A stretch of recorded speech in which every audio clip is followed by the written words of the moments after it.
туған жерім, қазағым байтақ далам, кеңдігіне көз жетпес қайран қалам, сарбаздардың сақтығы арқасында бейбіт ұрпақ шаттанып сайрандаған.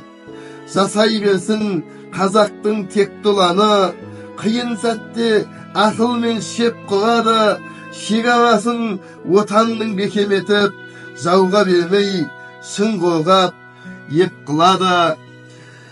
Туған елдің перзенті мақтанышым, өзің жайлы рухты өлең ақтарылсын, еркін елдің төрінде шаттық орнап, ұлан ғайыр жерме бақ дарысын.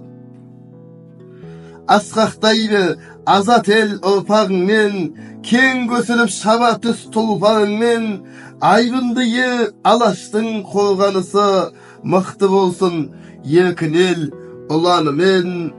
Бауыржандай қайратты бабасы бар, Әзілхандай қаламгер данасы бар, халқым мәңгі биікке қадам бассын, қайтпас қайсар жалынды баласы бар, тұтас отан Қазақстан даласы бар.